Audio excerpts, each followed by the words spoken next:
everyone, welcome to my channel CS Legal World. So now we are on our second part of the chapter, which is judicial and administrative framework. उसका second part है ये. So we had already covered 6 questions. Now we are moving forward. So what has written over here in the 7th question is X filed a civil suit for eviction and possession of his property against Y, an unauthorized occupier, but the case was dismissed by default without any hearing and not considering merits of the case by honorable court due to several non-appearances of X. Now X again wants to file another civil case before the same court for the same cause of action advice.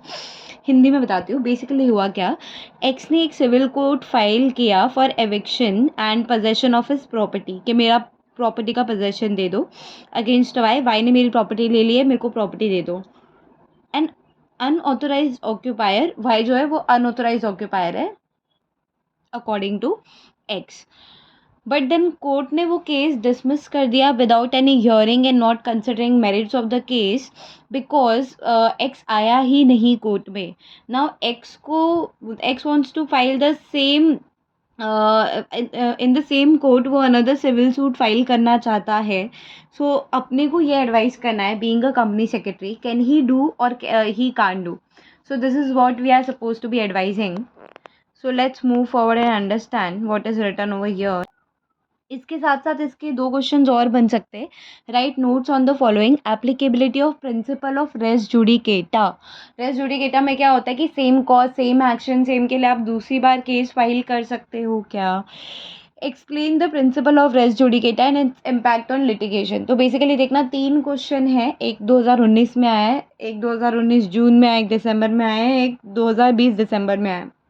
Very high chances कि आपको भी ऐसे आ जाए.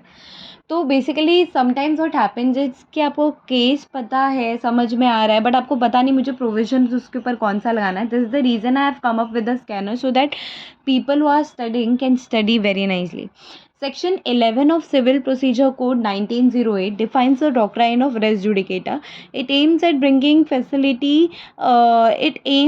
bringing finality to the litigation. So the doctrine of res judicata means that if a matter is already judged and no court will have the power to try any fresh suit or issues which has been already settled in the former suit between the same parties. Same parties है, same cause of action arise हो रहा है, एक बार judgement मिल गया है, तो basically क्या ही करना चाहते हो आप. तो डॉक्ट्राइन ऑफ रेस जुडिकेटा क्या बोलता है कि if matter is already just and no court will have the power to try any fresh suit और issues which has been already settled in former suit between the same parties. So final judgment rendered by a court of competent jurisdiction is conclusive on merits as to the rights of the parties and constitutes an absolute bar against subsequent action involving the same claim.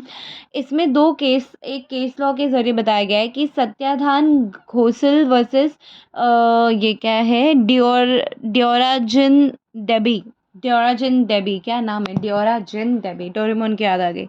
तो supreme court had held that the object of principle of res judicata is to give finality to the judicial decision. कि res judicata के principles को picture में ही क्यों लाया.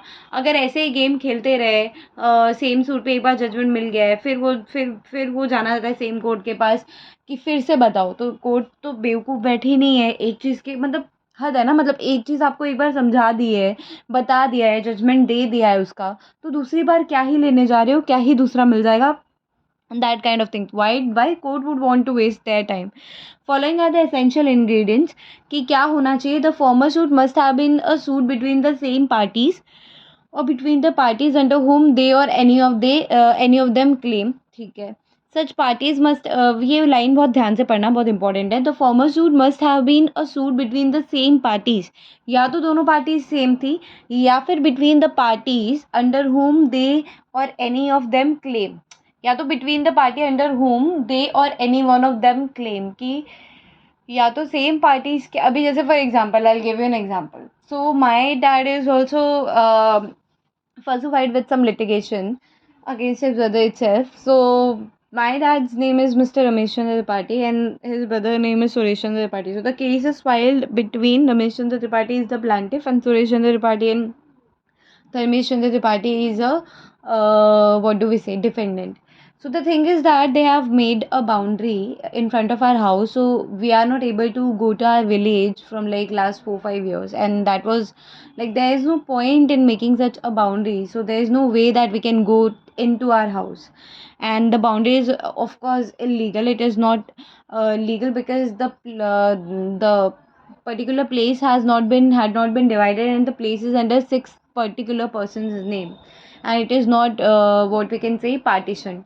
So this is the thing. Now let's say ये जो case था वो दो पार्टीज के बीच में, दोनों पार्टी सेम है, let's say Ramesh Chandra Tripathi and Suresh Chandra Tripathi, या फिर Ramesh Chandra Tripathi and Dharmesh Chandra Tripathi, because defendant तो दो है ना यार.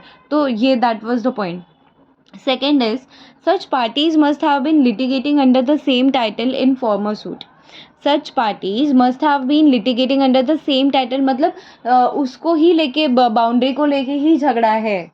आई एम सेइंग कि बाउंड्री नहीं बननी चाहिए, ही सेइंग कि बाउंड्री बननी चाहिए, उसी चीज़ को लेके दोबारा झगड़ा है. The court which decided the former suit must be the court competent to try. अभी लेट्स से कोर्ट ने डिसाइड कर दिया है कि ये बाउंड्री टूट जानी चाहिए, and that is the court. जो कोर्ट है वो कॉम्पिटेंट है, बेसिकली कॉम्पिटेंट भी तो होना चाहिए ना कोर्ट का, to trial the cases. The matter in the subsequent suit is directly and substantially is in the issue with the matter in former suit, which must have been heard and finally decided by the court in the former suit. कि जो मुद्दा है, as I said, मुद्दा भी same है, जो farmer suit में था सब्सिक्वेंट में भी सेम मुद्दा, मतलब पार्टी सेम है. ठीक है, या तो मतलब एक दूसरे से मिलते जुलते हुए, जो भी जैसे I said Ramesh Chandra party and Dharmesh Chandra party, then such parties must have been litigating under the same title in the former suit. Same title भी के पीछे झगड़ेबाजी चल रही है, कोर्ट का कॉम्पिटेंसी है, और जो मैटर है सब्सिक्वेंट सूट में वो डायरेक्टली है, वह सब्सटेंशियली रिलेटेड है with the former suit. I am so sorry. So these are the four thing. अगर ऐसा कुछ होता है तो फिर क्या हो जाएगा, ये आ जाएगा रेस जुडिकेटा के अंदर, जो कि आता है section 11 of the CPC. Now then, what is the conclusion? In the present case, the competent court has dismissed without any hearing, that is the case not had been heard, and also case must be decided on merit. So the principle of res judicata does not apply. Mr. X can file a fresh suit before the competent court. तो basically यहाँ पे court ने जो था वो person आ नहीं रहा था. लेट्स से हमारे इसमें भी ऐसे हो रहा है, डिफेंडेंट वो जानबूझ के टाइम वेस्ट करने की कोशिश करे, उनके पास कुछ है नहीं, तो they are not actually appearing in to the court for their matter. तो ऐसे एक दो जगह तो उन्होंने अपेयर ही नहीं किया है. You getting my words, because to waste our time. तो यहाँ पर यही चीज़ है कि doesn't matter if he is not even appearing. लेकिन कोर्ट ने तो उसको सुना ही नहीं है ना यार, कोर्ट ने तो हियरिंग ली ही नहीं है, और केस जो है वो मैरिट्स पे डिसाइड होना चाहिए, ना कि एक्स पार्टे पे. इसीलिए मिस्टर एक्स जो है वो फाइल कर सकता है suit before the competent court. You getting my words बोल, यू गेटिंग माई वर्ड्स. ठीक है, now will move towards question number 8, which is examine and comment on the following rejection of plaint will amount to decree. Examine and comment on the following rejection of plaint, कि अगर rejection of plaint हो गया, so will it amount to decree? This is what you're supposed to be examining it. So let's move forward and let's understand क्या है इसका answer. So now उसमें एक तो वो वाला बोला है कि एग्जामाइन करो कि will it amount to decree. अगर क्या था question, will it amount to decree, अगर रिजेक्शन ऑफ प्लेंट हो जाता है तो क्या हम उसको डिक्री बोलेंगे. और उसी में एक मिलता जुलता क्वेश्चन ये है that a civil suit was filed without disclosing the cause of action in the plaint and the honourable court rejects the plaint. Comment and advice कि प्लांटिफ के पास कोई रेमेडियल मेजर्स है क्या. तो पहले क्वेश्चन में ये बोला है कि अगर कोर्ट ने रिजेक्शन कर दिया है, प्लेंट को ही रिजेक्ट कर दिया है, तो क्या हम उसको डिक्री बोलेंगे, which is very much obvious, नहीं बोलेंगे। सेकेंड उसी में ये क्वेश्चन है कि a civil suit was filed without disclosing the cause of action. ठीक है, आपने भाई सूट फाइल कर दिया है, बताया ही नहीं किस रीज़न से फाइल कर रहे हो इन the plaint, and the honourable court rejects the plaint, तो comment and advise the plaintiff कि प्लांटिफ के पास कोई रेमेडियल एक्शन है क्या। तो वो रेमेडियल एक्शन तक का तो ठीक है, बट ये सारी चीज़ें तो रिजेक्ट हो कि भाई झगड़ा हुआ है तो बताना पड़ेगा पापा को, पापा घर में झगड़ा हुआ था। I mean you have to tell the cause of action यार, come on, you have to tell the court cause of action कि क्यों हुआ है। यू कांट से कि इसने मेरा चोरी कर लिया, you have to give the given plan कि क्या हुआ था एग्जैक्ट, कैसे चोरी किया and all that dude. So what does it say? Order 7 Rule 11 of the Code of Civil Procedure Code 1908 states that a plaint shall be rejected in the following cases where it does not disclose a cause of course, as I said, cause of action ही नहीं बता रहे तो क्या लगता है आपको plaint आपका reject ही होगा ऑफ कोर्स। तो देर आर 6 पॉइंट्स जहाँ पे आपका प्लेंट रिजेक्ट हो सकता है which is given over here. तो 6 पॉइंट में क्या है, सबसे पहले तो आपने प्लेन में कॉज ऑफ एक्शन ही नहीं लिखा है। ठीक है, आपने जो रिलीफ मांगा है वो अंडर वैल्यूड है, और plaintiff on being required by the court to correct the valuation, तो वैल्यूएशन को कोर्ट ने करेक्ट करने बोला, नहीं नहीं किया। ठीक है, नेक्स्ट क्या आपने रिलीफ तो प्रॉपरली वैल्यूड किया है, प्रॉपरली क्लेम किया है, बट जो प्लेन है वो इनसफिशिएंट पेपर पे लिखा है, स्टैम्प्ड नहीं है। ठीक है, और जब कोर्ट ने बोला कि स्टैम्प लगा लो पेपर पे, तो आपने लगाया नहीं है with in the particular respective time. ठीक है, next is where the suit appears from the statement plan in the plan to be barred by any law। तो बेसिकली सूट आपने ऐसा किया है in the plan to be barred by any law कि कोई किसी लॉ ने ही उसको बार कर दिया है। डुप्लीकेट में बोला था आपको, डुप्लीकेट में आपने वो किया नहीं है प्लेन फाइल। प्लांटिफ ने basically provision rule 9 order 7 of CPC में वो procedure for on admitting plaint है कि क्या प्रोसीजर है प्लेंट को एडमिट करने का, आपने वो ही फॉलो नहीं किया है। तो 6 चीज़ें मैंने क्या क्या बताई, कॉज ऑफ एक्शन आपने मेंशन नहीं किया है, रिलीफ आपने जो क्लेम किया है वो अंडर वैल्यूड है, कोर्ट ने बोला बराबर से वैल्यू कर लो, आपने नहीं किया। रिलीफ जो आपने क्लेम किया वो बराबर है, लेकिन इनसफिशिएंट पेपर पे स्टैम्प ड्यूटी नहीं है, आपको कोर्ट ने बोला स्टैम्प ड्यूटी लगा लो, आपने नहीं लगाया। ठीक है, सूट अपीयर्स टू बी, कोई आप ऐसा केस कर रहे हो जो लॉ में ही बार किया हुआ है। ठीक है, आपको डुप्लीकेट में प्लेन फाइल करने बोला, आपने नहीं किया। रूल 9 ऑर्डर रूल 9 ऑर्डर 7 में प्रोसीजर बताया ऑन एडमिटिंग प्लेट, आपने वो फॉलो नहीं किया है, कंप्लाई नहीं किया है, then of course there is a high possibility कि आपका जो प्लेंट है वो रिजेक्ट हो जाएगा।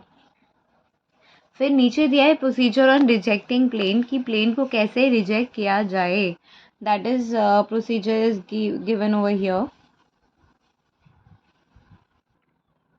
कि कोर्ट को अगर प्लेन को रिजेक्ट करना है तो कैसे करेगी, तो उसके लिए ऑर्डर 7 का रूल 12 एंड ऑर्डर 7 का रूल 13 है।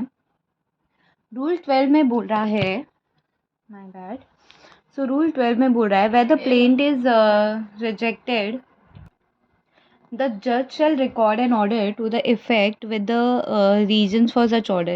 Where the plaint is rejected, the judge shall record an order to that effect with the reasons of such order, कि क्यों रिजेक्ट किया है प्लेंट को, तो प्रॉपर रीजनिंग देना पड़ेगा।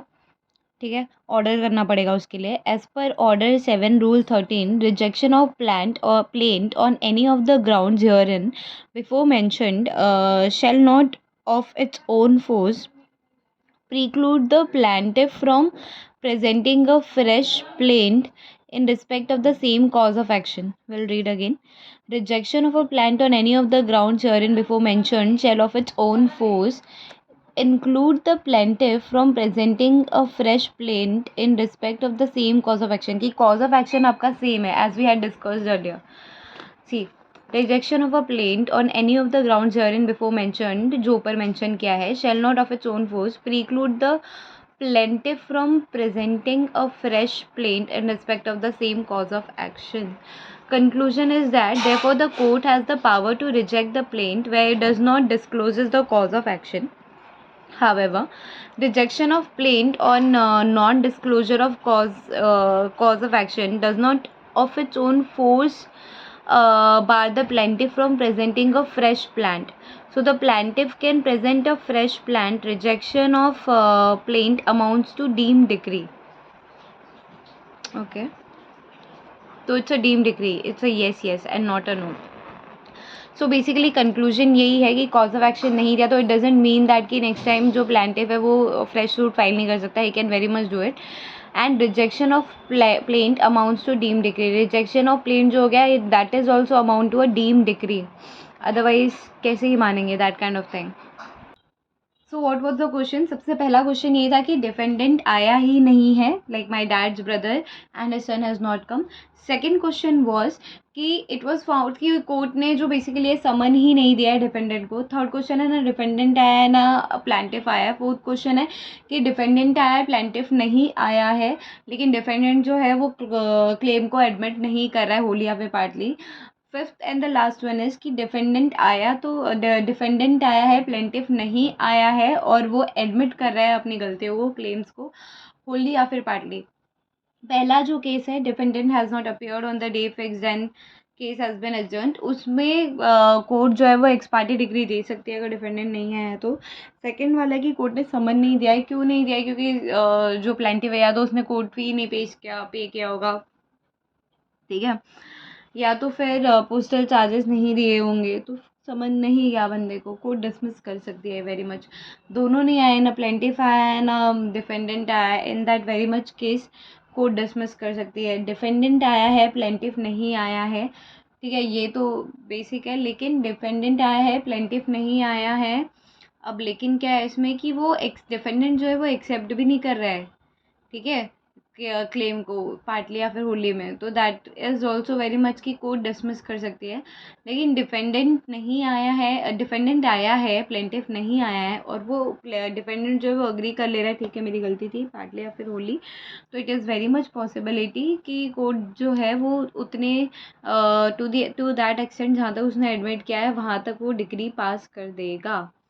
Okay. So now let's say ऐसा हो जाता है कि डिफेंडेंट हैज़ नॉट अपेयर्ड, मतलब एक्स पार्टी डिग्री के लिए एप्लीकेशन आपको लिखना है for setting aside the x party degree. तो लेट्स से मेरे फादर प्लेंटिफ है, एज आई सेड, उनके भाई और बेटे डिफेंडेंट है. वो लोग नहीं आए और कोर्ट ने एक्स पार्टी डिग्री दे दी. अब वो लोग चाहते हैं कि ये जो एक्स पार्टी डिग्री मिली है ये सेट असाइड हो जाए, ठीक है. उसके लिए वो लोग एप्लीकेशन लिखना चाहते हैं. तो वो लोग क्या करेंगे, in the High Court of Delhi at New Delhi, this is the number, this is the date, application number, in the matter of AB, son of this versus BC and DC, son of this. अब application लिखना है. Application for setting aside ex party decree, ठीक है, under order 9 rule 13 of civil procedure code. Most respectfully showeth. कभी भी court का आप letter लिख रहे हो तो आपको मोस्ट रिस्पेक्टफुली शोवित तो लिखना ही पड़ेगा. कोर्ट को लिख रहे हो आप. That the applicant was one of the dependent in the above case and ex party degree has been passed against him on this date, that the applicant received the summons from the court, that thereafter the defendant approached its counsel to represent him in the court, that the defendant signed the wakalatnama and was expecting that this counsel shall appear on the date of hearing, that however the counsel did not appear before the honorable court and further failed to inform the defendant his unwillingness to appear. Okay. That when defendant called the counsel to inquire about the hearing, he did not respond. That thereafter the defendant found out that an ex parte decree has been passed, that great amount of injury will be caused to defendant if the ex parte decree is not set aside. Prayers उसने डाल दिया अपना कि in the light of this honorable court please मेरे को माफ़ करना.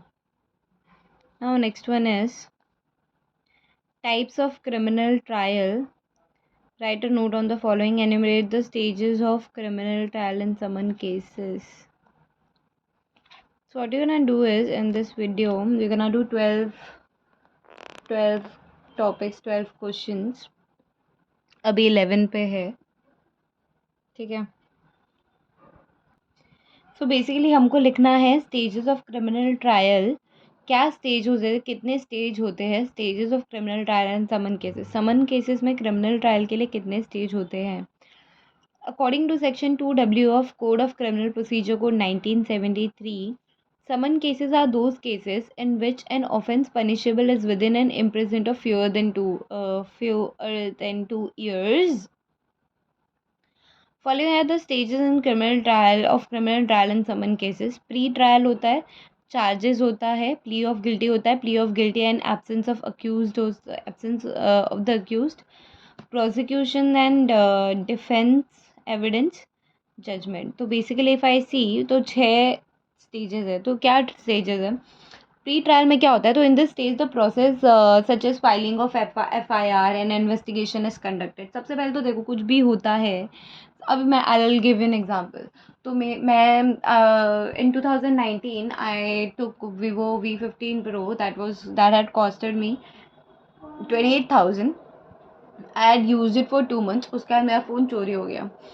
मैं literally I was in my village and मतलब in the case that I went to one temple and वहाँ पे ये सब हुआ.